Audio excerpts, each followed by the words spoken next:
낮았다, 높았다. 무슨 얘기인지 좀 보겠습니다. 여기 볼까요? 제가 아까 일면 소개하면서 말씀드렸던 두 개의 기사죠.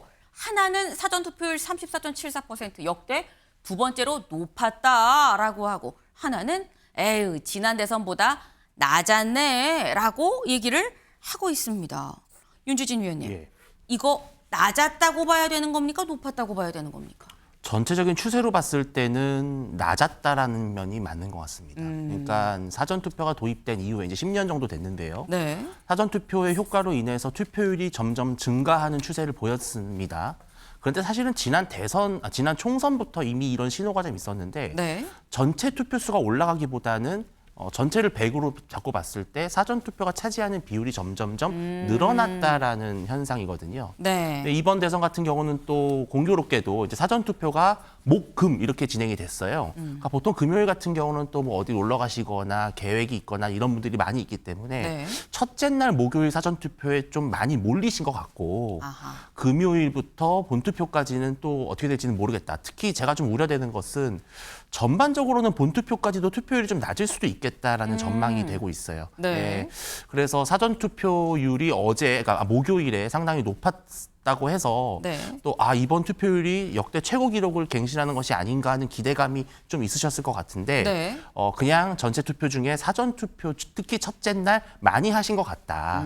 또 지난 대선에 비해서 확실히 조금 관심도와 열기가 그렇게 높지는 않은 편이다라고 좀 분석이 됩니다. 네. 그러니까 지금 말씀처럼 그동안의 추이를 봤을 때 전체 투표율보다는 이 전체 투표율 100은 그대로인데 이 안에서 사전 투표율의 포션이 더 늘어났었기 때문에 그런 추세로 좀 봐야 될 것 같고 이번에는 글쎄 본 최종 투표율도 그렇게까지 높지 않을 것 같다라는 말씀을 지금 하셨어요.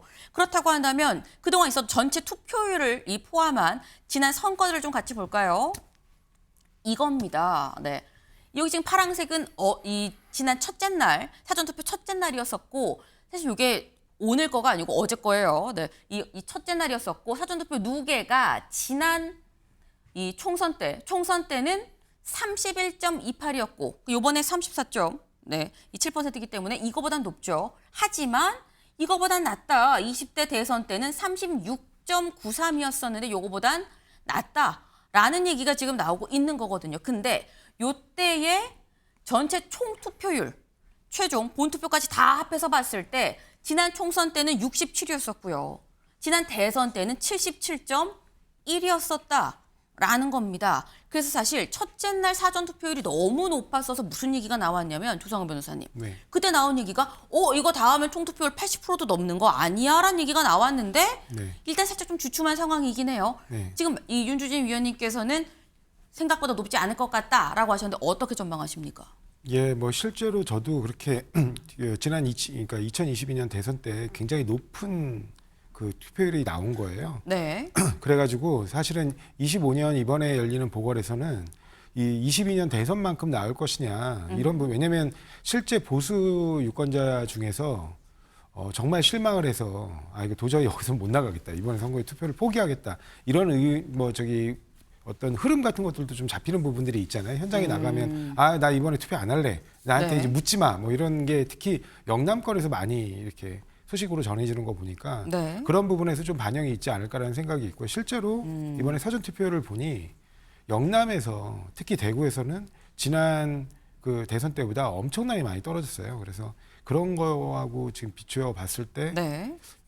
기존에서도 원래는 그 보수층이 좀 이렇게 많이 거주하고 계시는 영남에서 사전 투표율이 낮기는 했지만 그때보다도 현격히 지금 낮게 나와가지고 전체적으로 좀 투표율이 떨어지지 않을까, 이런 걱정이 좀 있습니다. 네. 그러니까 지금 말씀은 요번에 좀 봤을 때는 보수 쪽에서 어쨌거나 뭐 계엄, 탄핵 이런 걸 좀 실망한 그런 보수층 유권자들이 투표장에 안 가는, 투표를 안 하는 현상도 있을 걸로 보인다. 그래서 총투표율이 이 77.1 지난 대선 때만큼은 안 나오지 않겠냐라는 생각을 좀 한다라고 말씀하시면서 그 근거로 이번에 사전 투표율 지역별로 보면 영남이 좀 낮아요라고 말씀을 하셨어요. 실제로 다음 기사 볼까요?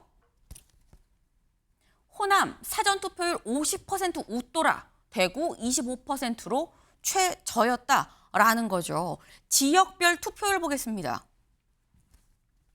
지역별로 이랬다라는 거예요. 일단 호남을 좀 봤을 때 전북 지금 이 회색이 지난 대선이고요. 진한색이 요번 대선입니다. 똑같은 사전 투표율만 놓고 지금 본 거예요. 그런데 봤을 때 전북은 지난번보다 더 올라갔죠. 그리고 광주도 까만색이 더 높습니다. 요번이 더 높았어요. 전남도 요번 대선이 더 높았다라는 겁니다. 그런데 아까 영남 얘기했죠. 영남 쪽으로 가볼까요? 일단 대구. 지난 대선 때 33.91이었었는데 이번에 25.63이다. 그리고 울산 35에서 32, 부산도 34에서 30, 경남도 35.9에서 31.7로 상당히 좀 낮았다라는 겁니다. 네. 그러니까 지금 보면 호남은 막 50% 넘는 데는 일단 2명 중에 1명은 이미 사전투표로 투표를 했다라고 봐야 되는 건데, 근데 영남은 뭐 다른 지역에 비해서 뭐 33, 그러니까 이 호남과 영남을 비교하면 영남은 원래 사전투표율이 낮긴 낮았습니다만 이번엔 윤주진 위원님 예. 더 낮아요. 이유가 뭐라고 보십니까? 전반적으로 이번 대선이 어렵다라고 하는 공감대는 분명히 저는 있을 거라고 봅니다. 그거는 부정할 수 없는 추세인데 다만 네. 단일화가 이루어지지 않은 부분도 좀 컸던 것 같아요. 그러니까 최종적으로 단일화를 아직까지 좀 여전히 사전투표가 끝났음에도 불구하고 단일화를 아직도 기다리고 있는 보수층이 있습니다. 그렇기 때문에 아직까지 마음을 정하지 못한 분도 계실 것이고 또 최종 순간까지 좀 더 고민해보겠다 하시는 분도 계시는 것 같아요. 네. 또 하나는 이게 이제 이 영남이나 이제 보수 지지층을 중심으로 보면은 본투표가 어떻게 보면 표준이고 사전투표는 보조적인 수단이다라고 하는 인식은 분명히 있어요. 네. 그리고 특히 사전투표에 대한 어떤 불안감, 불신 이런 것들도 솔직히 배제할 수 없는 하나의 큰 여론이기 때문에 저는 대신 본투표에서는 네. 사전투표가 하락한 만큼 다시 만회를 해서 전반적으로 전국적으로는 기존의 투표율과 좀 수렴하지 않을까라는 생각을 하거든요.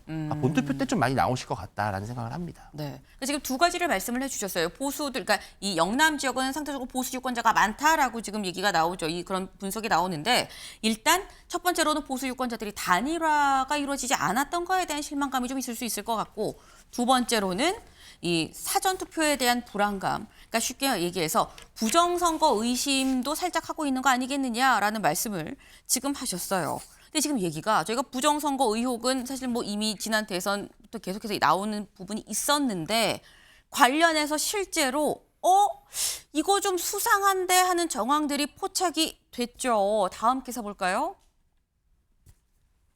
남편 신분증으로 대리투표, 그리고 작년 총선 때 투표용지가 나왔다라는 겁니다. 이게 대체 뭔 얘기냐?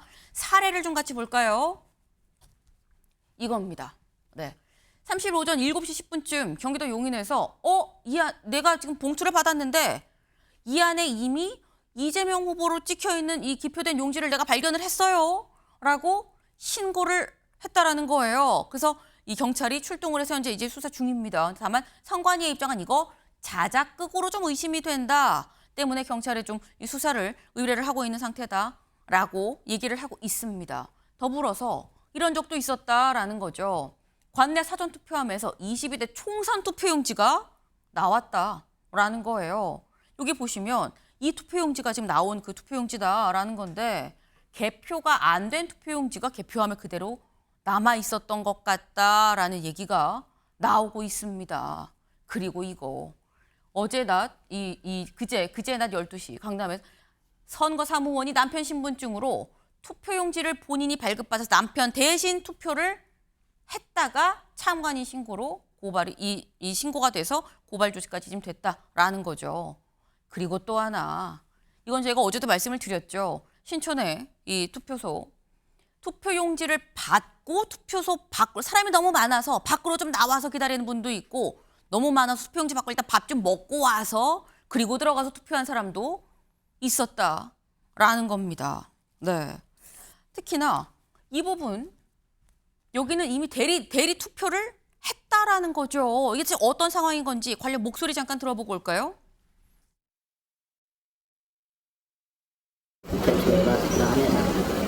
관리관하고 이제 다들 얘기하고 인정보니까 투표용을 못 보라고 해서 수업시험을.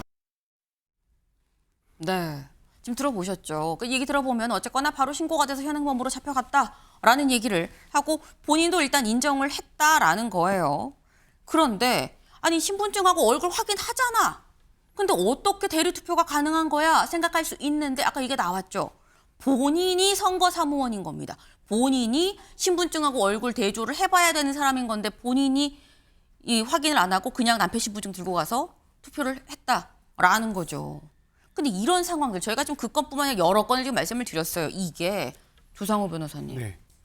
관리 부실 실수로만 볼 거냐라는 생각이 좀 들긴 해요. 선관위 관리부실 실수로 볼 거냐? 네. 관리부실 실수죠. 뭐 네. 왜냐하면 뭐 조직적인 움직임 같은 건 보이지는 않았잖아요. 근데 이 관리부실 실수가 계속해서 지금 이 선거의 신뢰성을 떨어뜨리는 문제가 있습니다. 근데 지금 그래가지고 결국에는 선관위에 대해서 좀 근본적이고 대대적인 어떤 개혁이 필요한 거 아니냐. 특히 선거관리위원회는 중앙선관위부터 시작해서 각급 선관위가 보통 그 해당 지역 판사, 각급 판사들이 네. 위원장직을 비상임으로 겸임하는 구조입니다. 이게 문제가 뭐냐면 비상임이다 보니까 네.